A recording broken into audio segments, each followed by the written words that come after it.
بدکاری کے خلاف میپکو ملازمین کا ملک گیر احتجاج ہڑتال جاری۔ میپکو بہاولپور ڈویژن کے تحت بدکاری کے خلاف زونل چیئرمین شبیر گجر کی قیادت میں دھرنا۔ بہاولپور چیئرمین شفیع سلیم کی میپکو بدکاری کی شدید الفاظ میں مذمت۔ حکومت میپکو ملازمین کا معاشی قتل کرنے سے باز رہے، ملازمین کو بغاوت کی طرف دھکیلنے سے باز رہے ورنہ نتائج کی ذمہ دار حکومت خود ہوگی۔ سٹی ڈویژن بہاولپور چیئرمین جعفر اقبال نے بدکاری کے خلاف احتجاجی دھرنے سے خطاب کرتے ہوئے کہا، میپکو ملازمین شبیر گجر زونل چیئرمین کی قیادت میں بدکاری کے خلاف متحد ہیں اور اپنے خون کے آخری قطرے تک متحد رہیں گے۔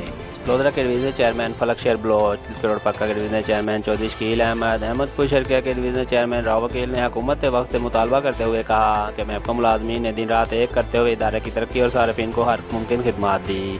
آج جب ادارے سے ملازمین کو پھل ملنے کا وقت آیا تو حکومت اوچھیٹ کندھوں پر اتر آئی ہے۔ لوگوں کی محبت میں، آپ لوگوں کی چاہت میں ہر روز میپکو مینجمنٹ کے سر ہوتے ہیں اور آپ لوگوں کی کام کروا رہے ہیں۔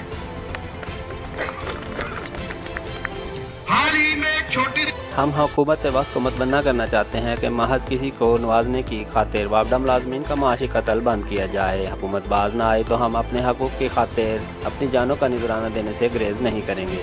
چیئرمین شبیر گجر نے وزیر اعظم پاکستان اور وزیر پانی بجلی سے مطالبہ کیا کہ حکومت اپنے بیرونی آقاؤں اور سرمایہ داروں کی غلامی کرنے اور ملکی اداروں کی بدکاری سے باز رکھے۔ میپکو ملازمین ملک گیر احتجاج حکومت کے تابوت میں آخری کیل ثابت ہوگا۔